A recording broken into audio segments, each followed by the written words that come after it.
नमस्कार दोस्तों, मैं साहू सर।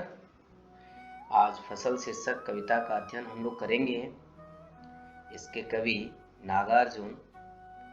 इस कविता में कवि फसल कैसे कैसे उगता है और इसके लिए किन किन वस्तुओं का सहयोग लेना पड़ता है और कितने अथक परिश्रम के बाद कहीं फसल उगता है, हम सब इसको जानेंगे।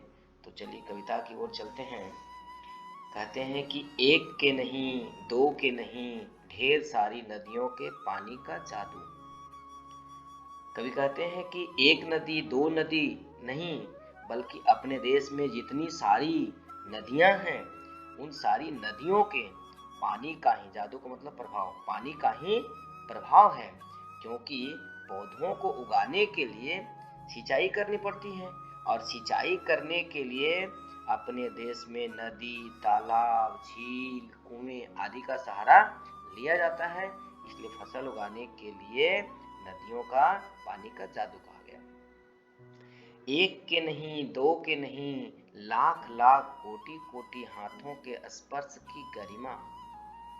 फसल को उगाने के लिए बहुत सारे मजदूरों की आवश्यकता होती है।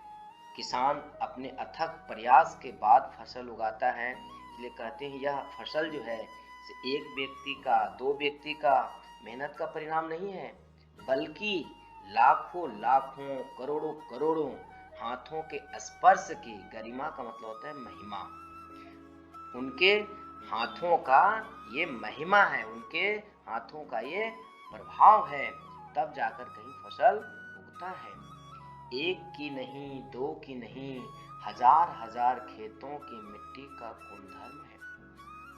फसल उगाने के लिए खेत की आवश्यकता होती है।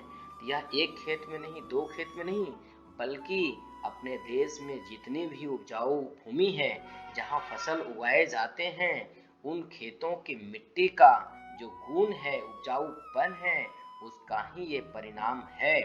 क्योंकि जिस मिट्टी की उपजाऊ क्षमता जितनी अधिक होती है, उसमें उतने अधिक फसल उगते हैं। इसलिए मिट्टी का भी इस पर सहयोग होता है, इसका प्रभाव होता है, इसका गुण का प्रभाव है।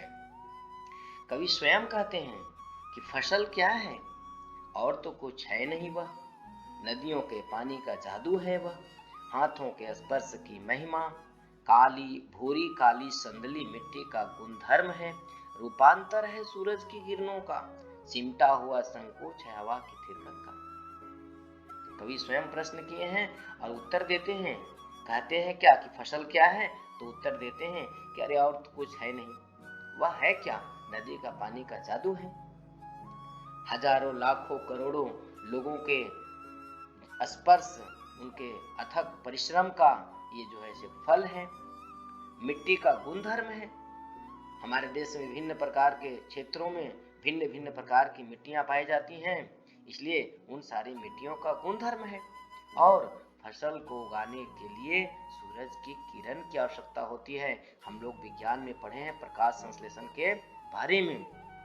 तो प्रकाश संश्लेषण क्रिया के लिए सूर्य के प्रकाश की भी आवश्यकता होती है, हवा की भी आवश्यकता होती है, क्योंकि पेड़ पौधे को प्रकाश संश्लेषण क्रिया करने के लिए सूर्य का प्रकाश, क्लोरोफिल, खनिज लवण, हवा, पानी, इन सारी चीजों की आवश्यकता होती है। कहते हैं किसान जो है से सिर्फ फसल मेहनत करके ही नहीं उगाया जाता, बल्कि इन नदियों का पानी का जादू,